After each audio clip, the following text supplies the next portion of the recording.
नमस्कार दोस्तों, आज हम एक नए चैप्टर की शुरुआत करने वाले हैं जिसका नाम क्या है? बहुपद। तो हम सबसे पहले बहुपद के बारे में जान लेते हैं। तो बहुपद हम किसको कहेंगे? क्वेश्चन नंबर मेरा 1 जो है उसी से रिलेटिव है। क्वेश्चन नंबर 1 क्या करेंगे? निम्नलिखित में कौन कौन बहुपद है? तो ये कुछ क्या है, समीकरण दिया हुआ है, बहुपद है। इसमें से हमको पहचानना है कि बहुपद हम किसको कहेंगे। देखिए, बहुपद होने के लिए क्या, एक तो चर होता है और एक होता है अचर पद। इसको एक को हम क्या कहते हैं? चर पद, और दूसरे को क्या कहते हैं? अचर पद। चर में आपका पूर्ण संख्या आ जाती है, 0 से लेके 1 2 3 डॉट डॉट कहां तक? इनफाइनाइट तक, मतलब अनगिनत तक जाती है। अचर पद में हमारा क्या आ जाता है? कोई अल्फाबेट ए से लेके यानी जेड तक, राइट। चाहे वो बड़ा अल्फाबेट हो या छोटा अल्फाबेट, इस दोनों से जो मिलन होकर जो नया घात, मतलब जो नया चीज बनता है, उसी को हम क्या कहते हैं? बहुपद कहते हैं, राइट। क्या कहते हैं हम? बहुपद कहते हैं। चर और अचर के मिलन से।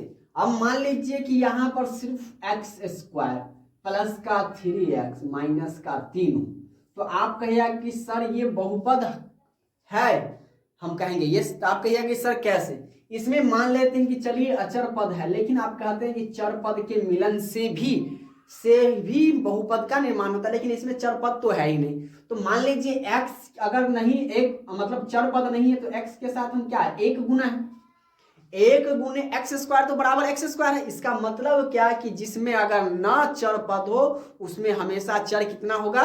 एक होगा। ठीक है। अगर घात की बात करें तो घात, बहुपद होने के लिए घात क्या होना चाहिए? पूर्ण संख्या होना चाहिए। क्या होना चाहिए? पूर्ण संख्या। मतलब जिस बहुपद में घातों की संख्या अगर पूर्ण संख्या है तो भी वह बहुपद क्या, वो बहुपद होगा, राइट। पूर्ण संख्या ही होना चाहिए, आधा या निगेटिव नंबर नहीं होना चाहिए। इसमें हम आइए इसी के सहारे हम इसको बनाते हैं, राइट। अब देखिए पहला एक्स स्क्वायर प्लस का 3x प्लस का 6। अब देखिए इसमें अचर पद, इसमें कुछ नहीं, यानी एक के साथ गुना हो रहा है, यानी ये बहुपद है। इसको हम टिक लगा देंगे, राइट। अब इसमें देखिए x प्लस 2x, आप तो कहिए इस पर पावर कुछ नहीं तो एक है, पूर्ण संख्या हो गया। लेकिन इसमें देखिए ये क्या है? अचर पद आधा है ना, 2/x है। इसका मतलब ये बहुपद नहीं होगा। अब बात करें 3 रूट अंडर एक्स। हम क्या बताए थे कि चर अचर का घात क्या होना चाहिए? पूर्ण संख्या।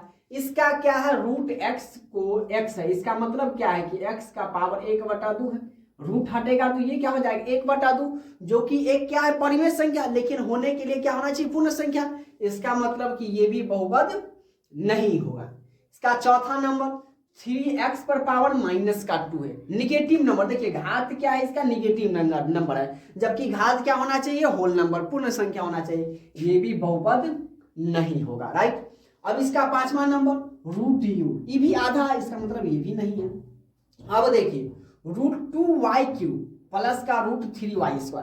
अब चर पद में रूट हो कुछ भी हो उससे कोई माने मतलब नहीं, हमें अचर पद पे ध्यान देना। अचर पद पर घात पूर्ण संख्या, इसका मतलब क्या है कि ये बहुपद में है, बहुपद ये होगा। अब देखिए √3t प्लस, अब देखिए ये, इसका मतलब ये भी बहुपद में नहीं है। -7, तो -7 एक चर पद है, जबकि चर पद क्या होता है? वो बहुपद नहीं होता है। y² प्लस का रूट क्या हो जाएगा? बहुपद हो जाएगा। 4x² माइनस का 3x प्लस का 7 क्या हो जाएगा? बहुपद हो जाएगा। तो कितना बहुपद हुआ? पहला हुआ, छठा हुआ, नौवां हुआ और 10वां। मतलब इस पूरा में हम बहुपदों की बात करें तो सिर्फ ये 4 ही बहुपद है। अब देखिए क्वेश्चन नंबर दूसरा क्या कह रहा है? निम्नलिखित कथनों में सत्य कथन को स से सूचित कर, स से बताना एवं असत्य कथन को अ से व्यक्त कीजिए, ठीक है।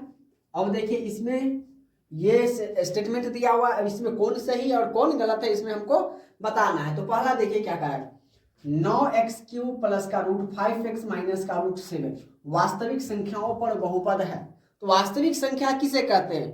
पाठवाती क्वेश्चन लेसन 1 में हमने पढ़ा था क्या कि सभी संख्याओं का संग्रह क्या कहलाता है? वास्तविक संख्या कहलाता है। रूट है, बट्टा में है, निगेटिव नंबर है, पॉजिटिव नंबर है, होल नंबर है, सम संख्या है, कोई भी अगर संख्या अगर वास्तविक संख्या पर बहुपद पूछ रहा है तो हम आंख बंद करके क्या इसको लिखेंगे? हम सत्य लिखेंगे, यानी स लिखेंगे, राइट।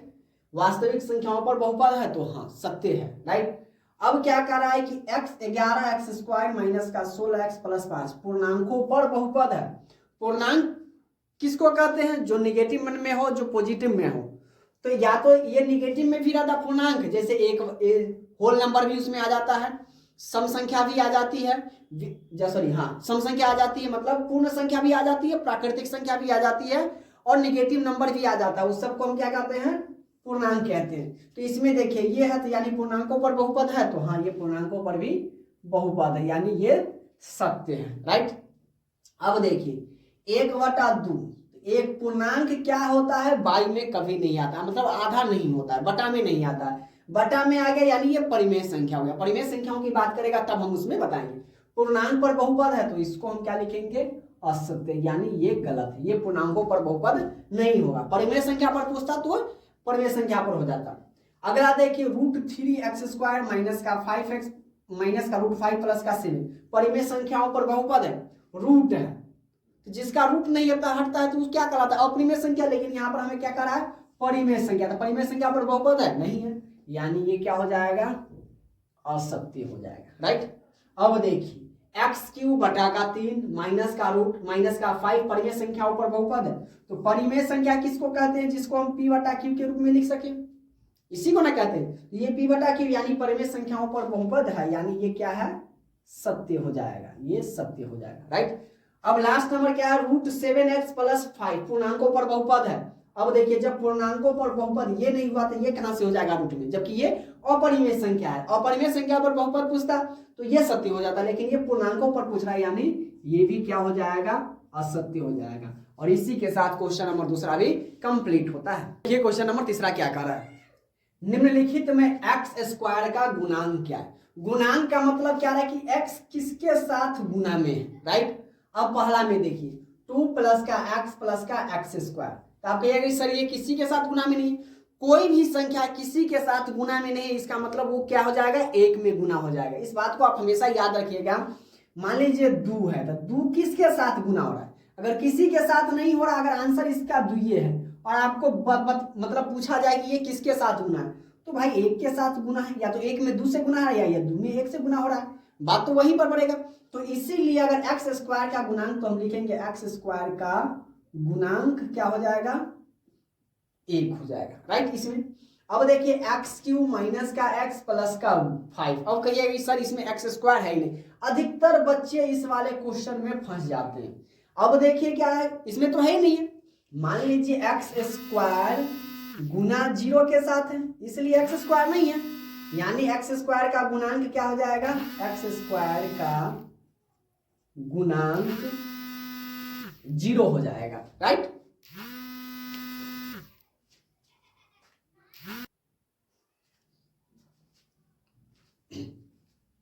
अब देखिए इसका तीसरा π/2 x² प्लस का x।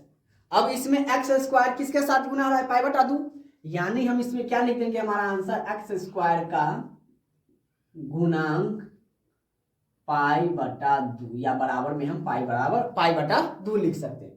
अब इसका देखिए चौथा 4 माइनस x², इसका क्या लिख देंगे हम? x² का गुणांक बराबर क्या है? -1। -1 में x² गुना हो रहा है तो क्या हो रहा है? -x²।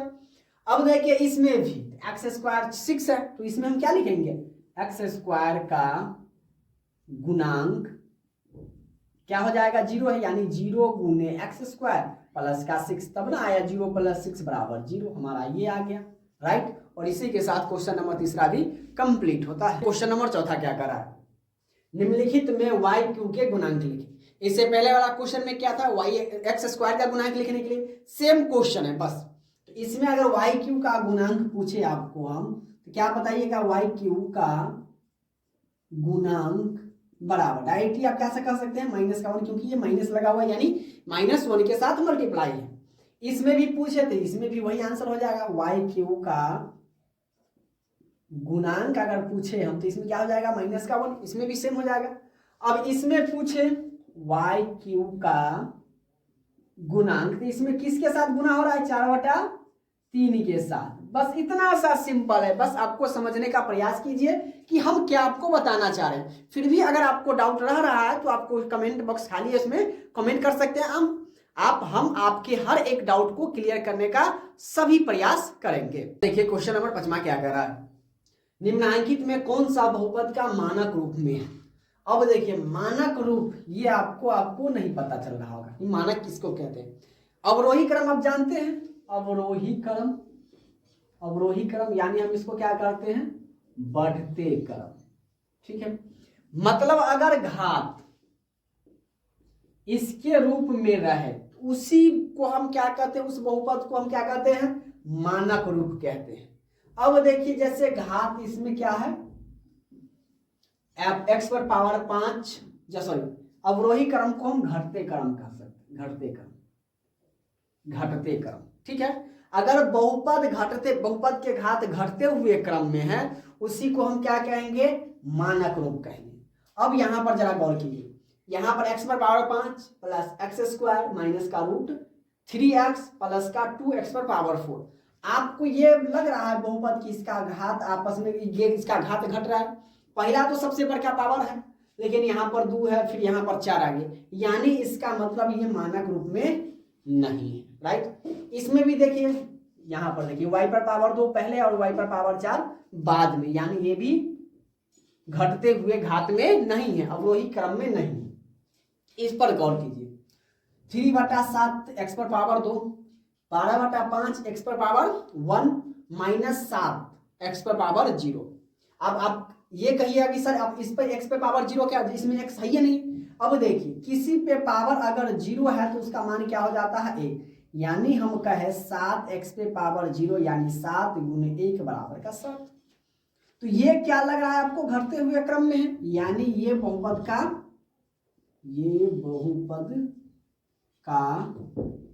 मानक रूप में अगर इसी प्रकार इस रूप में रहे इसी को हम क्या कहते हैं, मानक रूप कहते हैं। इसमें देखिए छोटा है, फिर बड़ा है, फिर क्या है 0 वाला है, फिर 1 वाला है, यानी ये भी बहुपद के मानक रूप में नहीं है। और इसी के साथ क्वेश्चन नंबर 5 भी कंप्लीट होता है। तो आज के लिए बस इतना ही। उम्मीद करता हूं कि आज का ये वीडियो आपको पसंद आया होगा, और वीडियो पसंद आए तो वीडियो को लाइक कीजिए, शेयर कीजिए, और आप हमारे चैनल पर नए हैं तो चैनल को सब्सक्राइब जरूर करें और बेल आइकन को भी ऑन कर लीजिएगा ताकि मैं जो भी वीडियो डालूं उसका नोटिफिकेशन सबसे पहले आप तक पहुंचे। तो मिलते हैं अगली क्लास में, तब तक के लिए जय हिंद।